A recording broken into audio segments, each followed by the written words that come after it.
एक आर्मी का जवान जिसको 18 साल की लड़की से मोहब्बत होती है, वो अपने प्यार को पाने के लिए उस लड़की के ऊपर 50 लाख रुपए तक खर्च करता है, मगर तब भी उसको वह लड़की नहीं मिलती है।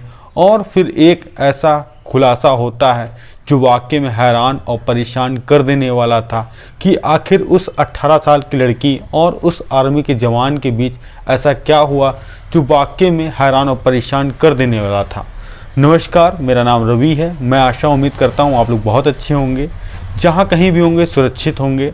अगर आप लोग हमारे चैनल पर नए हों, सब्सक्राइब बेल आइकन जरूर दबाएं, जैसा कि समाज में घट रही घटनाएं आप तक पहुँचती रहें।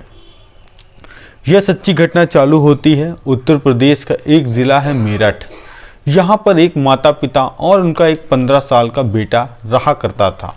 जो 15 साल का बेटा था जिसका नाम था भूपेंद्र रावत, जो कि पढ़ाई लिखाई में बहुत होशियार और बहुत ही काबिल, और तभी उसका बचपन से ही सपना था कि आर्मी में जाने का, देश की सेवा करने में। तभी वह हाई स्कूल की परीक्षा देता है और अच्छे नंबरों के साथ वह पास होता है, और उसके साथ साथ वह गांव में बना मैदान में दौड़ने जाता, रनिंग करता, और जो घर का कामकाज वह भी किया करता था। धीरे धीरे उसने फर्स्ट ईयर की परीक्षा दी, उसमें भी पास हो गया। अब इंटर 12वीं की बारी थी और उसमें भी पेपर दिया और वो पढ़ाई में ठीक ठाक था, वह भी परीक्षा उसने निकाल दी।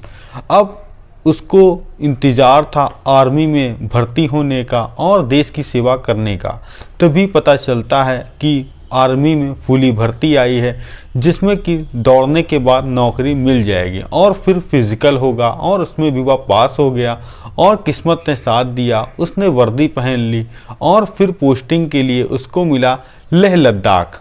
फिर वहीं लेह लद्दाख वह जाता है और अपनी ट्रेनिंग अच्छे से करता है और वहीं के काम किया करता था। तभी उसने सोचा क्यों ना इतनी जो ज़िंदगी थी अब तक, जिसमें मैंने संघर्ष किया और जिसमें इतनी मेहनत की, जिसके बाद मैंने नौकरी हासिल किया, अब क्यों ना अपने यार दोस्त अच्छे बनाए जाएं और एक कोई महिला मित्र हो या गर्लफ्रेंड हो उसको बनाया जाए, जैसा कि अब आगे की ज़िंदगी में अगर कोई बातचीत हो कि मैं उससे शेयर कर सकूं या अपने दिल की बात कह सकूं। तभी जो उसके वहाँ के मित्र थे उन्होंने कहा कि तुम स्मार्टफोन क्यों नहीं ले लेते भूपेंद्र, जैसा कि उसमें हर चीज़ें आया करती हैं और तुम वीडियो गाने भी सुन सकते हो। तभी उसने एक स्मार्टफोन अच्छा सा ख़रीदा और उसमें सिम डाला और फेसबुक, इंस्टाग्राम और यूट्यूब वगैरह इंस्टॉल कर लिया। जिसके बाद वह अब सारा दिन जब ड्यूटी करता, ड्यूटी के बाद जो उसको फ्री समय मिलता था वह उस पर बिजी रहने लगा और नए नए अपने जो दोस्त थे उनसे बातचीत करने लगा, और जो उसके बचपन के दोस्त थे उनसे भी वह उसमें बात किया करता था। तभी एक समय अब आया 2019।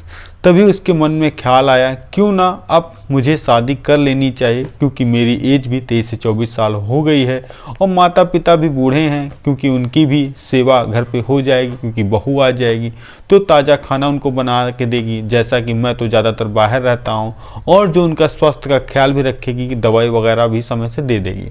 तभी उस भूपेंद्र रावत ने सोचा क्यों ना मैं ही कहीं शादी के लिए प्रयास करूं। तभी लड़के से एक पूछा जो अपने दोस्त थे, क्यों ना शादी में कैसे, ऑनलाइन भी तो हो सकता है कि शादी हो जाए।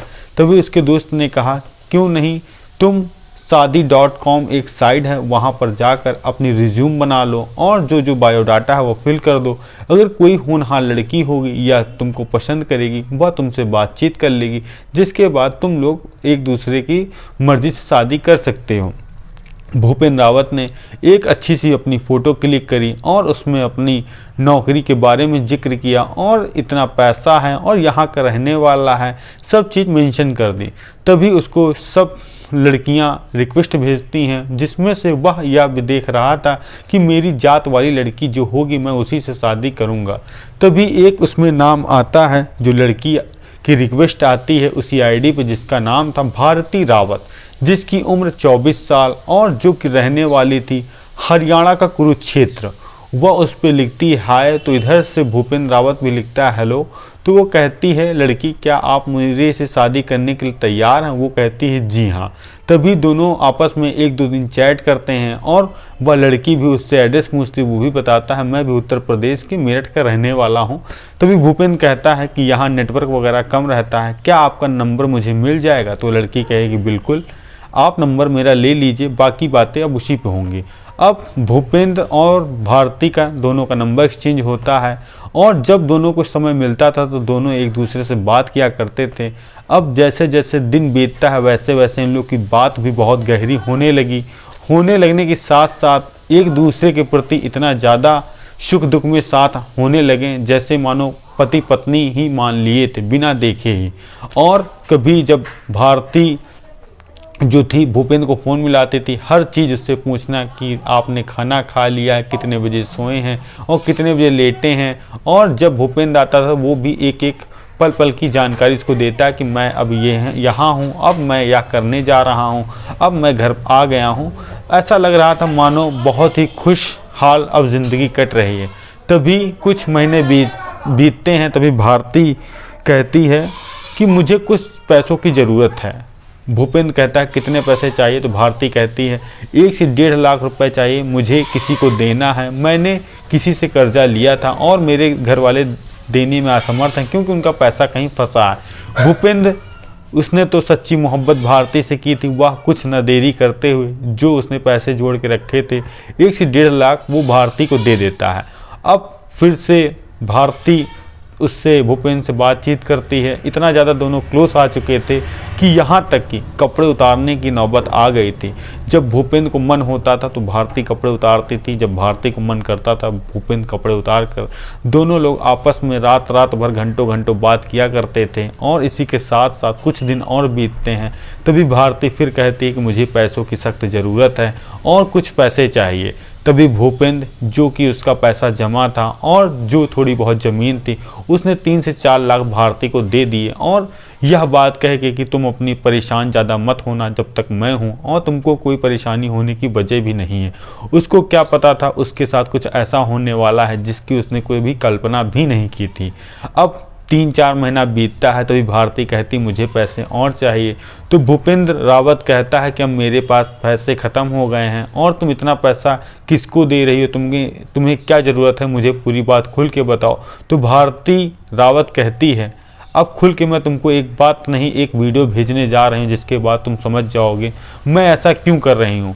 तभी 1 से 1.5 घंटे बाद भूपेंद्र रावत के पास एक वीडियो ऐसा आता है जिसमें वह और एक महिला जो कि दिव्या दोनों लोग ऐसी अवस्था में थे जो वाकई में हैरान और परेशान कर देने वाला था। जिसके बाद भूपेंद्र भी पैरों तले ज़मीन उसके खसक गई कि आखिर मेरी यह वीडियो तुमने रिकॉर्ड कैसे कर ली।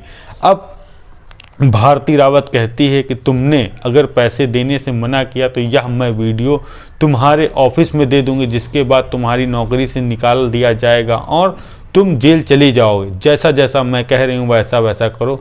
भूपेंद्र रावत अंदर से डर गए। उन्होंने अपनी ऑफिस से जो पैसा बीमे का निकालता है उन्होंने उस समय 35 लाख रुपए अपनी सर्विस से निकाल कर और उस लड़की को दिया कि वह आगे शांत रहे।